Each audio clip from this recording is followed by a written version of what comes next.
Chantal et Marie, bonsoir. Bonsoir. Nous sommes en mairie de Sauvian, en fin de journée, et je crois que nous sommes mercredi ou mardi. Voilà, cette interview passera dans quelques jours. On a voulu parler de le Cri des Sirènes. C'est une association qui vient d'être créée, enfin qui a été créée en début d'année, au mois de janvier, je crois, janvier 2023. Et vous allez nous parler de cette association et de cette réunion entre vos communes. Il s'agit de Marie, vous faites partie de la commune de Sauvian. Chantal, vous faites partie de la commune de Valras.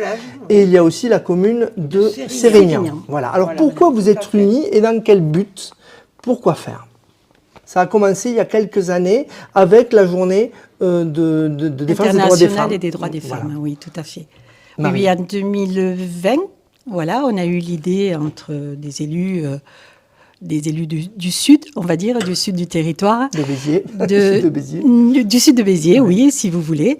Donc Sérignan, Valras, Sauvian, voilà. Et on a eu l'idée de se rassembler et de dire, de porter la parole, de donner la parole aux gens et aussi de porter avec notre expérience d'élus. Moi, dans différents... Vous avez chacun un domaine particulier. Oui, Chantal, voilà. C'est la culture, vous, c'est l'enfance et la jeunesse. Florence, c'est la case aussi de Sérignan, c'est l'enfance et la jeunesse. Voilà, et on a voulu partager ensemble. Enfin, on s'est rassemblés, on en a discuté, et puis on a... Voilà. Se rassembler pour le 8 mars. Voilà, la journée internationale et des droits des femmes, parce que je pense qu'on est toutes des femmes... élus mais ordinaires, voilà, et que je pense... D'où c'est venu? C'est une personne qui en a agglutiné d'autres? Ou comment vous avez parlé de cette question? C'est une question qui revenait, ce droit des femmes, ça vous interpellait? Le droit des femmes... Moi, je pense qu'en tant que femme, ça nous interpelle, et donc c'est vrai que, c'est la journée phare. On va dire que le 8 mars, c'est la journée phare. Et par rapport à ça, justement, on s'est dit, après tout, on est 3 communes voisines, on avait déjà certaines pratiques ensemble. Voilà. Vous ne vouliez pas que ça reste qu'une journée, peut-être? Voilà. Alors, la première journée, ce qui nous a semblé très bien, c'est que cette première journée s'est très bien passée. Et on a vu qu'on pouvait donc, comme on le dit, rassembler, alerter, aider, enfin, etc. C'était notre propos à ce moment-là, et on a vraiment vu qu'on pouvait faire des choses. Donc ça a été peut-être un déclic, non, Marie? Oui, tout à fait. Entre nous, voilà, et on s'est dit, on va pas rester comme ça qu'après une journée, on va essayer de faire ensemble des choses qui vont aider les femmes, puisqu'on est des femmes et on tient à aider, donc si vous voulez, les femmes. Et là, vous voyez qu'en face de vous, ça interpelle, même des hommes, les gens veulent s'investir, veulent vous aider. Oui, tout à fait. On se rend compte que, si vous voulez, les problèmes liés aux femmes, en particulier, les problèmes de violence, etc., voilà, interfamiliales, on se rend compte que finalement, les hommes aussi, sont prêts à essayer de faire des choses pour améliorer. Mais vous parlez d'un tabou. Voilà. Il y a un tabou encore sur ces questions. Tout à fait, oui. Alors, la parole est difficile à être libérée. C'est ce dont on s'est aperçu. Si vous voulez, on a eu des témoignages, mais des témoignages justement parce que on a organisé une journée, si vous voulez, pour ça, et c'est à ce moment-là que la parole se libère, mais toujours avec beaucoup, et on peut le comprendre, avec beaucoup de pudeur, avec beaucoup de détresse dans la parole, et donc parce que c'est pas facile. On sait que c'est absolument pas facile de pouvoir dire que on a été victime, qu'on a été battu. C'est vraiment très très lourd à porter. Ça vous est arrivé de recueillir ce témoignage? Comment vous faites dans ces cas-là, justement? Une femme vient vous voir, vient vous trouver, vous dit j'ai un problème dans ma famille. Enfin, je ne sais pas si on le dit comme ça avec ces mots, quels mots elle peut employer, mais elle a besoin d'aide. Quelle est votre réponse? Alors, je crois qu'il faut se limiter à ce qu'on peut faire nous, de rassembler, d'aider il y a plusieurs, on en parlera certainement tout à l'heure, mais Dans un premier temps, on n'est pas du métier, donc on est très prudent et on oriente. Voilà, tout à fait. On peut orienter si c'est vraiment un cas d'urgence. Vous êtes en liaison avec l'association Le Nid, hein. On l'a peut-être pas dit. Oui, tout à fait, tout à fait. C'est le partenaire avec qui on a travaillé pendant 2 ans. Béziers. Sur Béziers, voilà. Mais après, bien sûr, on peut orienter sur l'amicale du Nid, mais chaque cas est un cas différent. Je sais que le premier cas qu'on a eu, ce sont des personnes qui étaient en vacances à Valras et qui avaient une fille qui était en difficulté. Alors, je ne sais plus de quelle ville, mais c'était pas du tout d'ici. Et ils étaient en détresse totale. Mais c'est vrai que ça a été une expérience pour nous et on s'est vraiment rendu compte qu'il y avait... Et qu'est-ce qui se passe en fait, c'est qu'on avait par coïncidence une psychologue à côté de nous et qui pouvait, elle, parler en tant que professionnelle. Voilà. Mais nous, on va se limiter à ce qu'on peut faire, c'est-à-dire... Vous servez de relais, en fait. Vous êtes relais. De relais, voilà. Le micro, peut-être sur l'urgence, comme la situation que décrit Marie, offrir un hébergement, ne serait-ce que momentané. La loi le demande ça maintenant. Tout à fait. Alors, c'est vrai que là, étant élu, on a la possibilité, parce que nos mairies, donc, ont souvent, c'est le cas d'Avalras, c'est le cas Sauvia aussi, je crois. D'avoir, nous on a des appartements qui éventuellement peuvent être mis à disposition pour quelques jours, pour peut-être 2 ou 3 semaines, si besoin est. Voilà. Donc c'est vrai que, si vous voulez, là on a une aide et une facilité que peut-être d'autres associations n'ont pas. Voilà. Puis vous fédérez les 3 communes, vous voyez l'efficacité de ce lien, de ce maillage. Absolument. Oui, absolument.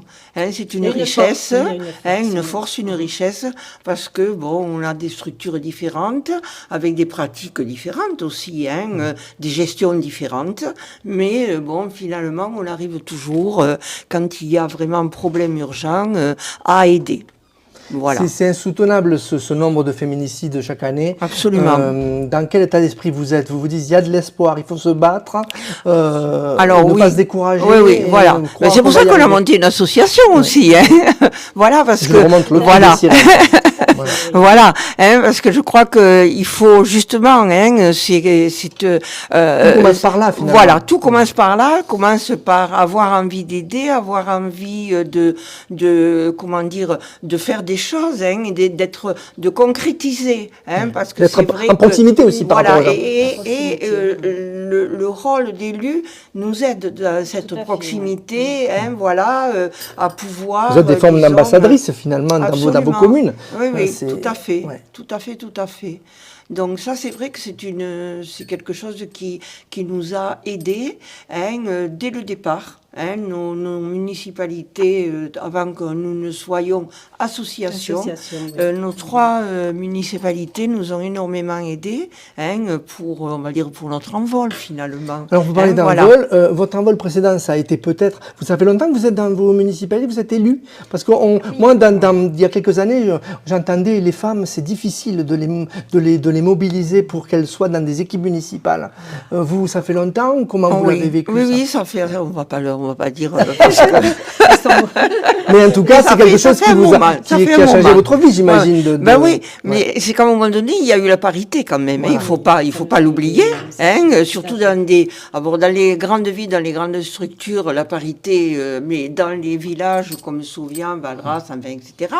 On va pas jeter la pierre, mais quand même, les conseils municipaux étaient surtout masculins. C'était une vraie révolution Et donc, ça a été un peu la révolution, on est arrivé, et je crois que ça a été une très bonne chose, mais pas que pour tout le monde, un peu partout en France.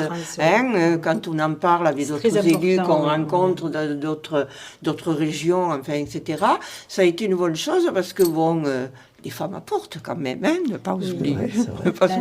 Il n'y a pas que les hommes, il n'y a pas que les hommes, social, de dans le domaine de l'enfance, de la culture, etc.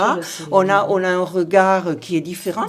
Mais qui est complémentaire, c'est enrichi. Et on a pu faire passer des messages pour que ça soit enfin, que ce soit des sujets de priorité, Oui. surtout dans nos villes, parce que c'est vrai que ce ne sont pas des grandes villes, mais et qu'il y a des priorités, ça peut être la voirie, les festivités, etc.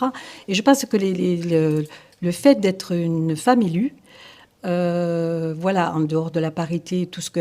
Mais Ça a plus d'impact. on a pris de l'aisance et puis on peut aujourd'hui, dans nos conseils municipaux, dire voilà, oui, ça c'est une priorité. Une école, une crèche, un centre d'hébergement, voilà, le social. Et ça, oui, après, ce sont des choix politiques, bien sûr, que le maire fait, mais...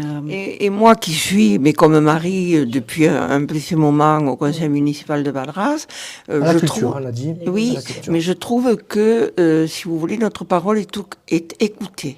Hein, et ça, c'est très, très bien. Hein, c'est très important. À l'heure actuelle, je trouve que, bon, voilà... Bon, on est des équipes assez soudées, hein. On n'est pas des grandes équipes. Hein. Nous, on œuvre, que ce soit, enfin, Marie dira pareil que moi, hein, que ce soit Sauvian, Sérignan, Valras, nous, on fait pour notre ville, on fait pour nos administrés. Hein. Mais c'est vrai que on peut dire, et on remercie d'ailleurs hein, nos équipes, parce que notre parole est écoutée.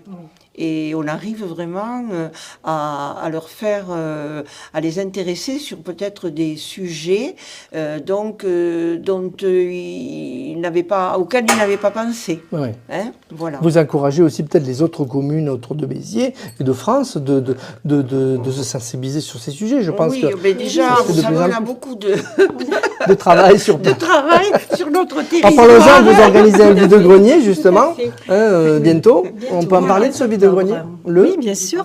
Le 15 octobre, voilà. Bon, récolter des fonds, c'est le but, hein, bien sûr. Oui. Récolter des fonds, toujours. Récolter des fonds, toujours, oui, c'est sûr.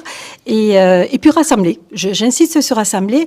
Et je voulais souligner aussi, parce que je pense que ça a été un élément déclencheur, c'est que lorsqu'on a créé pas l'association, lorsqu'on a fait le premier rassemblement en 2022, c'était aussi, et c'est symbolique, je m'en souviens, les 40 ans de la journée internationale des droits des femmes.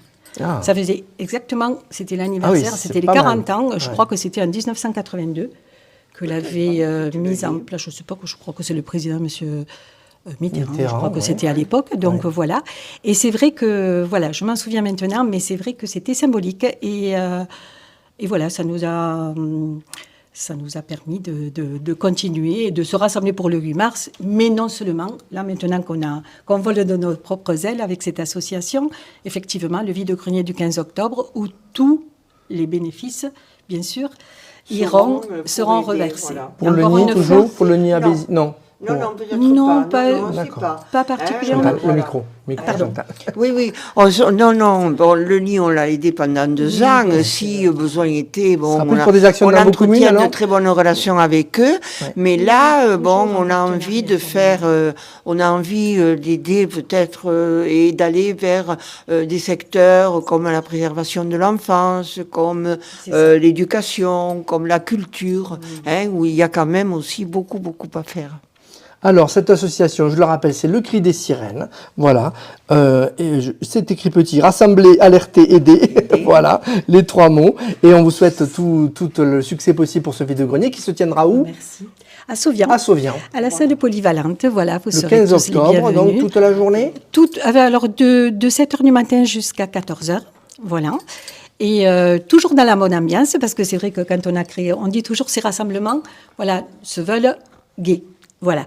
La première année, c'était à la plage, au bord de la Méditerranée, avec un grand chœur formé sur la plage, de la musique. C'est festif, quoi. Tout à fait. Voilà. Et on tient à le garder. Voilà. Et venez nombreux à ce vide-grenier, parce que vraiment, on vous ferait une bonne action. Et en plus, je pense que la journée, il y aura des affaires à faire, ce sera convivial, il y aura des croissants, du café et la bonne humeur. Voilà. Et merci pour votre. On peut s'inscrire Ah oui, mais vous pouvez encore vous inscrire sur le numéro qu'il y a sur les affiches. On le Voilà, il y a donnera, encore de vous la le place donnerez, à l'intérieur, à l'extérieur, et aussi vous pouvez venir bader et faire des affaires ce jour-là, et ce sera avec plaisir qu'on vous accueillera, le Cri des Sirènes. Voilà. Merci Merci beaucoup. à vous Merci surtout. Chantal, merci Merci. Marie. Merci à vous.